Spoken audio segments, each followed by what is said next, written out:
आदाब नाजरीन, इस्तकबाल है आप सभी का मुल्क की बात में। मैं हूं आपके साथ ऐश्वर्या सेठी। खबरें शुरू करने से पहले एक नजर सुर्खियों पर। गजा में हमास के लड़ाके इजरायली फौज को छटा रहे धूल। अल कस्साम ब्रिगेड के लड़ाकों ने किए बड़े हमले। आलम मोहम्मद मुहिम पर बोले मौलाना शहाबुद्दीन, रसूल अल्लाह के नाम के पोस्टर ना लगाने की अपील। महाराष्ट्र में आलम मोहम्मद तनाजे पर भड़की आग, सड़क जाम करने पर पुलिस का लाठीचार्ज। तौकीर रजा की गिरफ्तारी पर जमात इस्लामी हिंद का बड़ा बयान। तौकीर रजा की गिरफ्तारी को पॉलिटिकली मोटिवेटेड करार दिया। मियाओं में नहीं होता भाई बहन का रिश्ता, प्रज्ञा ठाकुर ने दिया जहरीला बयान। 78,000 मुसलमानों का वोटर लिस्ट से नाम हटाने की साजिश। बिहार में द रिपोर्टर्स कलेक्टिव की रिपोर्ट में बड़ा खुलासा। करूर भगदड़ में मौत को लेकर विजय ने की सीबीआई जांच की मांग। विजय को देखने के लिए सुबह से भूखे प्यासे खड़े थे लोग। दिल्ली में गूंज रहा मोहराम नगर बचाओ का नारा। एनएसजी की नोटिस के बाद हंगामा। आम आदमी पार्टी कांग्रेस ने दी वार्निंग। जयशंकर की यूनाइटेड नेशंस में तकरीर। पहलगाम हमले और दहशतगर्दी का किया जिक्र। भारत की जीत के बाद मोहसिन नकवी हुए बेइज्जत। अफगानिस्तान ने किया खुशी का इजहार। भारत को लेकर ट्रंप के वजीर का बेवकूफी भरा बयान। भारत और ब्राजील को दुरुस्त करने की जरूरत। अमेरिका के मिशिगन में चर्च में गोलीबारी, हमलावर ने इमारत में लगाई आग। नाजरीन, हमें ऐसा खदशा है कि सच्ची खबरें दिखाने में हमें जल्द ही चुनौतियों का सामना करना पड़ सकता है और हमारे YouTube चैनल तहजीब टीवी को टर्मिनेट भी किया जा सकता है। इसीलिए आपसे गुजारिश है कि हमारे नए चैनल जिसका नाम है तहजीब टीवी ऑफिशियल, आप उसे अभी सब्सक्राइब कर लें, ताकि अगर हमारा ओरिजिनल चैनल तहजीब टीवी किसी भी वक्त टर्मिनेट हो जाए तो आप आसानी से हमारे बैकअप चैनल से जुड़ सकें। हमारे नए चैनल तहजीब टीवी ऑफिशियल का लिंक डिस्क्रिप्शन में दिया गया है। शुक्रिया। हमास ने दूसरे फिलिस्तीनी लड़ाकों के साथ मिलकर गजा में इजरायली फौज पर बड़े पैमाने पर हमले किए हैं। अल कस्साम ब्रिगेड ने अल कुद्स ब्रिगेड के साथ मिलकर इजरायली फौजियों को धूल चटा दी। गजा सिटी और खान यूनिस सिटी समेत अलग अलग हिस्सों में फिलिस्तीनी लड़ाकों ने घात लगाकर रॉकेट और दीगर विस्फोटक हथियारों से इजरायली फौजियों और टैंकरों को उड़ा दिया। इसके साथ ही अल कस्साम ब्रिगेड ने खान यूनिस शहर में इजराइल के एक नए फौजी ठिकाने पर खतरनाक हमले का भी फुटेज जारी किया।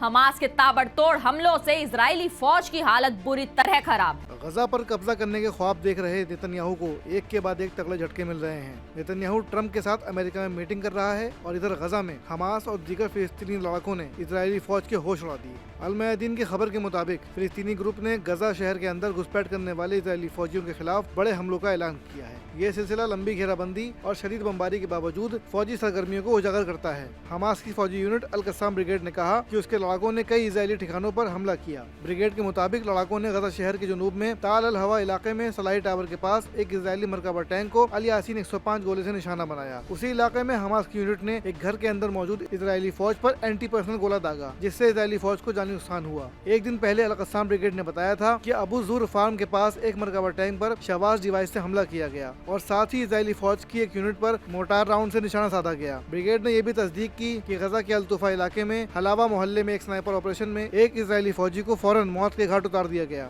अल कुद्स ब्रिगेड ने भी कई हमलों का ऐलान किया। उन्होंने कहा कि उनके लड़ाकों ने गजा शहर के अल सबरा मोहल्ले में अल असील चौराहे के पास एक इजरायली मरकबा टैंक को एंटी आर्मर शेल से तबाह किया। इस हमले में आसपास मौजूद कई इजरायली फौजी शदीद तौर पर जख्मी हो गए। वहीं मोज़स स्टाफ ऑपरेशन के तहत अल कस्साम ब्रिगेड ने एक वीडियो जारी किया, जिसमें उसके लड़ाके खान यूनिस शहर में इजरायली फौज के नए ठिकाने पर धावा बोलते हुए दिखाई दिए। उन्होंने पैदल दस्ता लेकर छापा मारा और कई धमाका खेज डिवाइस, गोरिल्ला हथियार और अल यासीन गोले इस्तेमाल करके मरकबा टैंक और इजरायली फौजी को निशाना बनाया। वीडियो में यह भी नजर आता है कि फिलिस्तीनी लड़ाकों ने कई घरों पर हमला किया जहां इजरायली फौजी पनाह लिए हुए थे। उन पर 6 एंटी फोर्टिफिकेशन और एंटी पर्सनल गोले दागे गए और साथ ही उन्हें चारों तरफ से घेर के मशीन गन से फायर भी किया गया। इजरायली फौज पर हमास और दीगर फिलिस्तीनी लड़ाकों की तरफ से घातक हमलों ने इजरायल की बुरी तरह कमर तोड़ दी है। ट्रंप और नेतन्याहू लगातार गजा पर कब्जे के लिए एक से बढ़कर एक प्लान पेश कर रहे हैं, लेकिन इजरायली फौज के लिए हमास ने गजा को एक कब्रिस्तान बना दिया है। 2 साल से जारी इस जंग में इजराइल को गजा में सिर्फ शिकस्त ही हासिल हो रही है और अपनी इस शिकस्त को छुपाने के लिए इजराइल लगातार अपनी नाकामी पर पर्दा डाल रहा है।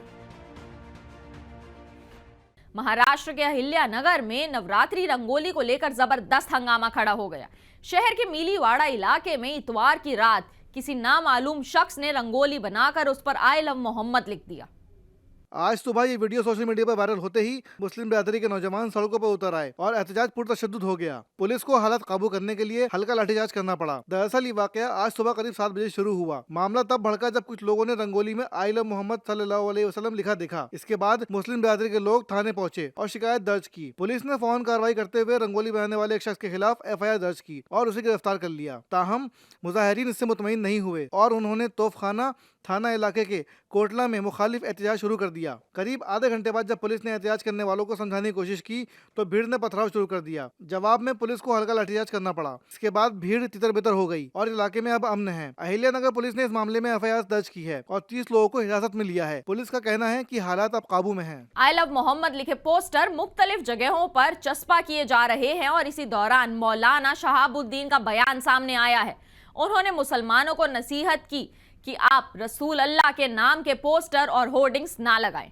कानपुर FIR के खिलाफ आई लव मोहम्मद सल्लल्लाहु अलैहि वसल्लम मुहिम पूरे मुल्क में जारी है। अब इस मामले में मौलाना शहाबुद्दीन का बयान सामने आया है। उन्होंने मुसलमानों से दरखास्त की है कि वो रसूलुल्लाह के नाम के पोस्टर बिल्कुल चस्पा ना करें। इसके पीछे उन्होंने अहम वजह भी बताई। मौलाना शहाबुद्दीन ने कहा कि बरेली में हालात अब पूरी तरह नॉर्मल हैं, लेकिन रसूल खुदा और इस्लाम से मोहब्बत का जो तरीका अपनाया जा रहा है वो बिल्कुल दुरुस्त नहीं है। उन्होंने कहा कि लोग सड़कों पर निकल रहे हैं और पोस्टर और बैनर चिपका रहे हैं जिन पर रसूल खुदा का नाम लिखा हुआ है। अगर ये फ्लैक्स गिरता है तो ये अल्लाह के रसूल के नाम की तौहीन होगी। मौलाना ने आगे कहा कि मुसलमानों को गौर करना चाहिए कि एक तरफ हम रसूल खुदा से मोहब्बत का इजहार करते हैं और दूसरी तरफ यही पोस्टर और होर्डिंग्स नालियों में गिर रहे हैं जिससे तौहीन हो रही है। उन्होंने ताकीद की कि मौजूदा हालात को मद्देनजर रखते हुए किसी भी किस्म का धरना एहतजाज ना करें और ना ही कहीं पोस्टर लगाएं। कुरान में लिखा है कि अमल करने के तरीके हिकमत और दानाई के जरिए होते हैं, ना कि शोर शराबा और हुड़दंग मचाकर।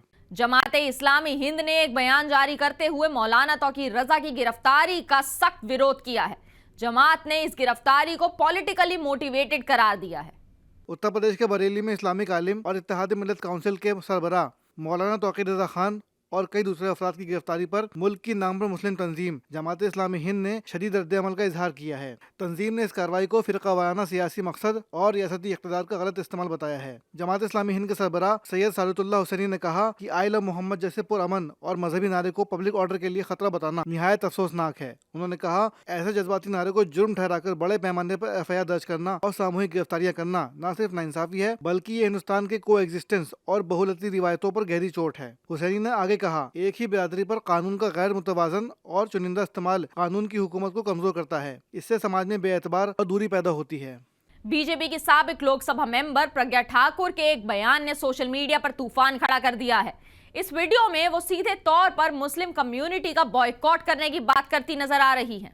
बीजेपी की साबिक सांसद प्रज्ञा ठाकुर का एक वीडियो सोशल मीडिया पर तेजी से वायरल हो रहा है। इल्जाम है कि इस वीडियो में वो खुले तौर पर एक कौम का इकोनॉमिक बहिष्कार करने की बात कर रही हैं। सिर्फ इतना ही नहीं, प्रज्ञा ठाकुर का अंदाज हिंसा को बढ़ावा देने वाला भी नजर आ रहा है। वीडियो में वो मुसलमानों को सीधे तौर पर जिहादी कहती हैं और कहती हैं कि अपने घरों में किसी भी जिहादी को आने मत दो, लाइट दुरुस्त करने ना आने दो, नल ठीक करने ना आने दो, गाड़ी चलाने ना आने दो और सफाई करने ना आने दो। इस जहरीले बयान ने सोशल मीडिया पर शदीद नाराजगी और बहस को हवा दी है। प्रज्ञा ठाकुर वीडियो में सीधे तौर पर हिंसा को बढ़ावा देती दिख रही हैं। वो कह रही हैं कि अगर कोई विधर्मी मंदिर के आसपास प्रसाद बेचता मिलता है तो उसे पकड़कर उसकी ठुकाई करो और फिर उसे पुलिस के हवाले कर दो। विधर्मियों के जरिए दिया गया प्रसाद ना तो हम लेंगे, ना उन्हें बेचने देंगे और ना उन्हें कैंपस में आने देंगे। बिहार से हैरान कर देने वाला वाकया सामने आया है। यहाँ तकरीबन 78,000 वोटर्स का नाम वोटर लिस्ट से मिटाने की साजिश की गई है।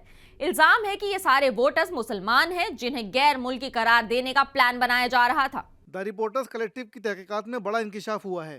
तहकीकात में मालूम हुआ है कि बिहार के ढाका असेंबली के इलाके में लगभग 78,000 मुस्लिम वोटर्स के नाम वोटर लिस्ट से मिटाने की बार बार कोशिश की गई।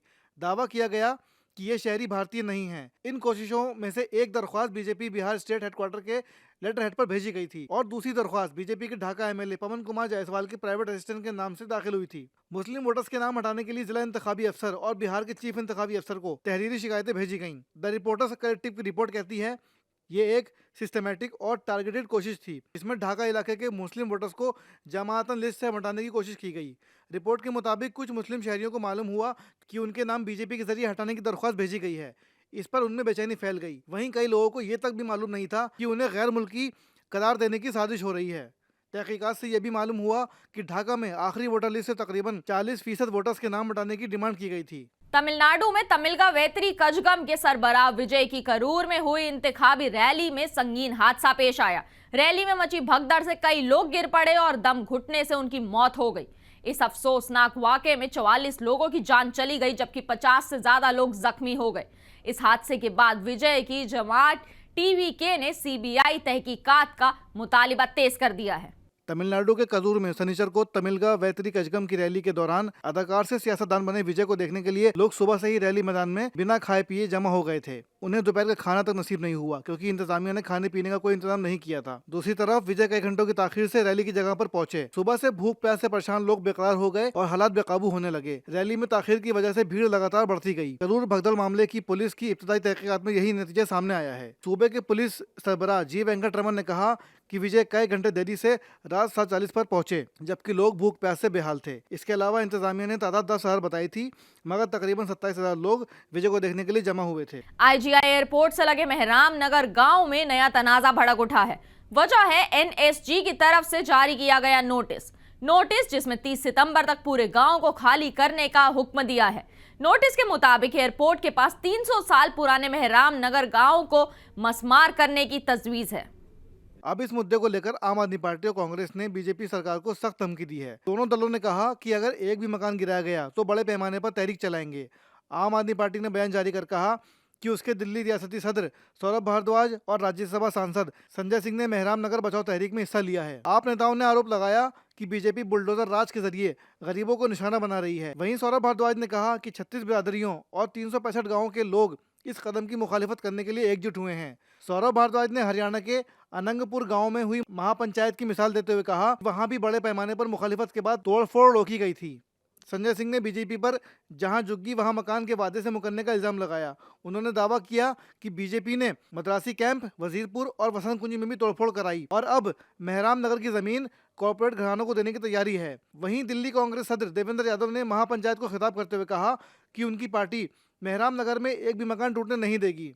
उन्होंने बीजेपी पर गरीबों और दलितों के खिलाफ काम करने का इल्जाम लगाया और कहा कि ये लोग अडानी अंबानी को फायदा पहुंचाने के लिए लोगों को बेघर कर रहे हैं। आज दिल्ली के प्रेस क्लब में पीपल्स फॉर हिमालय कैंपेन के तहत हिमालयी रियासतों के लिए जरूरी सवालात और सोनम वांगचुक की हिमायत में प्रेस कॉन्फ्रेंस की गई। प्रोग्राम की सदारत करते हुए जोशीमठ बचाओ संघर्ष समिति के रुकन अतुल सती ने कहा कि हम हिमालयी रियासतों के लिए जो जरूरी सवाल हैं उन्हें लगातार उठाते हैं, लेकिन हुकूमत की तरफ से कोई रद्द-ए-अमल नहीं मिल रहा। साथ ही उन्होंने कहा कि लद्दाख में जो तहरीक चल रही है उसमें वहां के लोग ये मांग कर रहे हैं कि उनकी जमीन के मसले पर देखा जाए कि हुकूमत किस तरह डेवलपमेंट के नाम पर क्लाइमेट के साथ खेल रही है। इस सिलसिले में करगिल डेमोक्रेटिक अलायंस के रुकन सज्जाद करगली ने कहा कि जब से जम्मू कश्मीर को 2 यूनियन टेरिटरीज में तब्दील किया गया है तब से वहाँ के लोग पिछले 4 साल से स्टेटहुड की मांग कर रहे हैं, क्योंकि वहाँ जमहूरियत के नाम पे कुछ नहीं बचा। हमारा हल्का इंतखाबात इतना बड़ा है कि एमपी को एक ही इलाके में घूमने में 2 दिन लग जाते हैं, इसलिए लद्दाख के लिए छठा शेड्यूल जरूरी है। उन्होंने कहा कि हमारी मांग है कि सोनम वांगचुक और बाकी 4 लोगों को फौरन रिहा किया जाए, क्योंकि लद्दाख में जो एहतियाज हो रहा था वो बिल्कुल पुरअमन था, लेकिन हुकूमत ने गोलियां चलाने का हुक्म दिया। 17 तालिबात के साथ जिनसी ज्यादती के मुलजिम चैतन्यानंद सरस्वती उर्फ स्वामी पार्थ सारथी को आगरा के होटल से गिरफ्तार कर लिया गया। चैतन्यानंद सरस्वती ने होटल में कमरा लेते ही अमले से कहा था कि जो नहाया ना हो वो कमरे में दाखिल ना हो। आगरा में चैतन्यानंद सरस्वती ने होटल में कमरा लेते ही हाउसकीपिंग सर्विस के कर्मचारियों को हिदायत दे दी थी। कहा था कि बिना अनुमति कमरे में मत आना, जो नहाया ना हो वो कमरे में प्रवेश ना करे, कमरे में चप्पल उतार कर आए। इस कारण कोई भी उसके कमरे में नहीं गया। होटल में आने के बाद भी 17 तालिबात के साथ जिनसी ज्यादती के मुलजिम चैतन्यानंद सरस्वती अपने टैक्सी चालक के राब्ते में ही थे। ऐसा लग रहा था कि वह उसके साथ इतवार को कहीं और जाने वाला था, उससे ही व्हाट्सएप कॉल पर बात कर रहा था। जानकारी के मुताबिक चैतन्यानंद सरस्वती एफआईआर दर्ज होने के बाद 4 अगस्त को दिल्ली से भाग गए थे। आगरा के होटल वर्कर्स के मुताबिक चैतन्यानंद 27 सितंबर को शाम करीब 4 बजे होटल पहुंचा, जहां उसे कमरा नंबर 101 दिया गया। उन्होंने बताया कि वह पूरी रात कमरे में रहा। ये भी पता लगा है कि पार्थ सारथी ने अपने खिलाफ एफआईआर दर्ज होने के बाद 50 लाख रुपए से ज्यादा की रकम निकाल ली। अफसर ने कहा कि खाता खुलवाते वक्त उसने मुबैयाना तौर पर अलग अलग मुख्तलिफ दस्तावेज जमा किए थे। अक़वाम मुत्तहिदा जनरल असेंबली में भारत की तरफ से वजीर खारजा एस जयशंकर ने खिताब किया है। इस दौरान उन्होंने अपने तकरीर में पहलगाम हमले और दहशतगर्दी का जिक्र किया। वजीर खारजा ने अपनी तकरीर में एक बार भी पाकिस्तान का नाम नहीं लिया, लेकिन अपने बयानों से लगातार उसकी तरफ इशारा करते रहे। इससे पहले पाकिस्तान के पीएम शहबाज शरीफ ने जनरल असेंबली में हिस्सा लेते हुए 1 से ज्यादा बार भारत का नाम लिया था और यहां तक कहा कि पाकिस्तान ने भारत के साथ जंग जीत ली है और अब वह अमन चाहता है। उनके इस दावे के जवाब में भारत ने राइट टू रिप्लाई का इस्तेमाल करते हुए कहा, अगर तबाह रनवे और जले हैंगर जीत है तो पाकिस्तान खुश हो सकता है। जब भारत की तरफ से एस जयशंकर ने स्टेज संभाला तो उन्होंने कहा, हमारा एक पड़ोसी लंबे वक्त से आलमी दहशतगर्दी का मरकज रहा है। पाकिस्तान का नाम लिए बगैर उन्होंने कहा, दहाइयों से बड़े इंटरनेशनल दहशतगर्द हमलों का पता उसी मुल्क तक जाता है और अक़वाम मुत्तहिदा के दहशतगर्दों की लिस्ट ऐसे ही शहरियों से भरी हुई है। जयशंकर ने अप्रैल में पहलगाम में हुए दहशतगर्दाना हमले का जिक्र करते हुए कहा कि भारत ने अपने शहरियों की सलामती का अधिकार इस्तेमाल किया और कसूरवारों को इंसाफ के कटघरे में खड़ा किया। वहीं शहबाज शरीफ ने अपने खिताब में अमेरिकी सदर डोनाल्ड ट्रंप की तारीफ में कहा, डोनाल्ड ट्रंप की तारीफ की, जबकि जयशंकर ने अमेरिका का नाम तक नहीं लिया, लेकिन ट्रेड पॉलिसियों पर तनकीद जरूर की। न्यूयॉर्क में हो रहे अक़वाम मुत्तहिदा की जनरल असेंबली के 80वें सेशन में 23 सितंबर से लेकर 29 सितंबर तक जनरल डिबेट हो रही है। इस बार भारत की तरफ से पीएम नरेंद्र मोदी अक़वाम मुत्तहिदा की जनरल असेंबली में शिरकत नहीं कर रहे हैं। टीम इंडिया ने जीत के बाद मोहसिन नकवी के हाथों ट्रॉफी लेने से इनकार कर दिया। अफगानिस्तान की एक जिला वतन पार्लियामेंट रुकन ने इसके लिए भारत की तारीफ की। टीम इंडिया ने जीत के बाद मोहसिन नकवी के हाथों ट्रॉफी लेने से इनकार कर दिया। अफगानिस्तान की एक जिला वतन पार्लियामेंट रुकन ने इसके लिए भारत की तारीफ की। भारत ने एशिया कप 2025 के फाइनल में पाकिस्तान को बुरी तरह हरा दिया। टीम इंडिया ने जीत के बाद एशियन क्रिकेट काउंसिल के चीफ और पाकिस्तान क्रिकेट बोर्ड के चेयरमैन मोहसिन नकवी के हाथों ट्रॉफी लेने से इनकार कर दिया। अफगानिस्तान की जिला वतन पार्लियामेंट रुकन मरियम सोलेमंखिल ने भारतीय टीम के इस फैसले की जमकर तारीफ की है। पाकिस्तान के वजीर दाखिला मोहसिन नकवी से ट्रॉफी लेने से इनकार कर दिया गया। जो हाथ दहशतगर्दी को फंड करते हैं उनसे इनाम क्यों लिया जाए? अन्य टीमों को भारत से सीखना चाहिए। दुनिया को ये दिखावा करना बंद करना चाहिए कि ये नॉर्मल है। भारत ने पाकिस्तान को एशिया कप के फाइनल में धूल चटा दी। मैच खत्म होने के बाद नकवी एशियन क्रिकेट काउंसिल के अन्य अधिकारियों के साथ ट्रॉफी देने के लिए स्टेज पर पहुंचे, लेकिन भारतीय टीम की तरफ से कोई भी ट्रॉफी लेने नहीं आया। नकवी ने काफी वक्त इंतजार भी किया, लेकिन जब लगा कि बात नहीं बनेगी तो उन्हें वापस जाना पड़ा। अमेरिका के कॉमर्स सेक्रेटरी हॉवर्ड ल्यूटनिक ने टैरिफ तनाज़े के बीच मुतनाज़ा बयान दिया है। उन्होंने कहा कि भारत और ब्राजील को दुरुस्त करने की जरूरत है।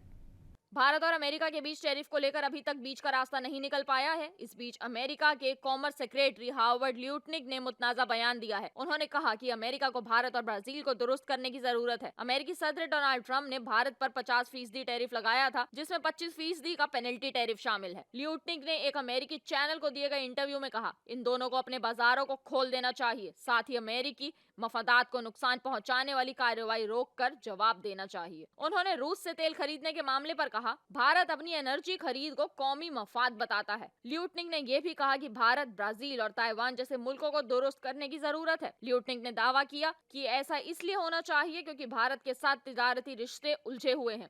अमेरिका की मिशिगन रियासत में इतवार को प्रार्थना सभा के दौरान एक चर्च में हुई गोलाबारी में कई लोगों के मरने की खबर है। अफसरान ने बताया कि एक अफराद ने गोलीबारी के बाद इमारत में आग लगा दी। इस वाकये में कम से कम एक शख्स की मौत हो गई और 9 लोग शदीद जख्मी हो गए। एपी की रिपोर्ट के मुताबिक पुलिस ने बंदूक बरदार को गोली मार दी। पुलिस ऑफिसर ने बताया कि ग्रैंड ब्लैक टाउनशिप में the Church of Jesus Christ of Latter Day Saints के अंदर सैकड़ों लोग मौजूद थे। तभी 40 साल के एक शख्स ने अपनी गाड़ी चर्च के मेन दरवाजे से टकरा दी और फिर गाड़ी के बाहर निकलकर गोलीबारी शुरू कर दी। उन्होंने बताया कि माना जा रहा है कि मशकूक शख्स ने चर्च में आग भी लगाई। आग बुझने से पहले घंटों तक लपटे और धुआं देखा जा सकता था। इसके बाद बचाव टीम मलबे की तलाशी ले रही थी। पुलिस ऑफिसर विलियम रेने ने कहा कि उन्हें अभी तक आग या गोलीबारी की वजह का पता नहीं चला। मिशिगन की गवर्नर ग्रेचेन विटमन ने एक बयान में कहा कि ग्रैंड ब्लैक के लोगों के लिए उनका दिल बहुत दुखी है। उन्होंने कहा, किसी भी जगह, खासकर इबादत की जगह पर तशद्दुद नाकाबिल कबूल है। इससे पहले उत्तरी कैरोलिना के एक साहिली शहर में हफ्ते को देर रात गोलीबारी में 3 लोगों की मौत हो गई थी और 8 लोग शदीद जख्मी हो गए थे। गोलीबारी रात 9:30 बजे साउथ पोर्ट के साहिल पर एक रेस्टोरेंट के पास हुई थी। अमेरिका में किसी इबादतगाह पर शूटिंग का एक ताज़ा वाकया है। यमन के साहिल पर इजरायली ड्रोन ने एक पाकिस्तानी चालक दल वाले जहाज पर हमला किया और जहाज पर 27 लोग सवार थे, जिनमें 24 पाकिस्तानी शामिल थे। इजराइल और सऊदी अरब ने हाल ही में डिफेंस डील की थी, जिसके मुताबिक दोनों में किसी भी मुल्क पर हमला दूसरे मुल्क पर हमला माना जाएगा। इस डील के बाद पाकिस्तान ने सऊदी को न्यूक्लियर हथियार देने तक की बात कह डाली। इन सब बयानों से पाकिस्तान ने बेवजह इजराइल से अपनी दुश्मनी को बढ़ा दिया। अब खबर है कि इजराइल ने पाकिस्तान के एक जहाज पर हमला कर दिया। जहाज रेड सी में था, तभी ये हमला हुआ। वजीर दाखिला मोहसिन नकवी ने हमले की तस्दीक की है कि एक पाकिस्तानी अमले वाला एलपीजी टैंकर इजरायली हमले का शिकार हुआ। उन्होंने कहा कि जहाज हूती बागियों की गिरफ्त से भी बाहिफाजत बाहर निकल आया है। इस जहाज पर कुल 27 मेंबर सवार थे, जिनमें से 24 पाकिस्तानी, 2 श्रीलंकाई और एक नेपाली शहरी शामिल थे। मीडिया रिपोर्ट्स के मुताबिक 17 सितंबर 2025 को ये जहाज रास अल ईसा पोर्ट पर खड़ा था, जो इस वक्त हूतियों के कंट्रोल में है। इसी दौरान इजराइल के एक ड्रोन ने टैंकर को निशाना बनाया। हमले में जहाज के एलपीजी टैंकों में से जोरदार धमाका हुआ, लेकिन जहाज के अमले ने आग पर काबू पा लिया और सभी की जान बच गई।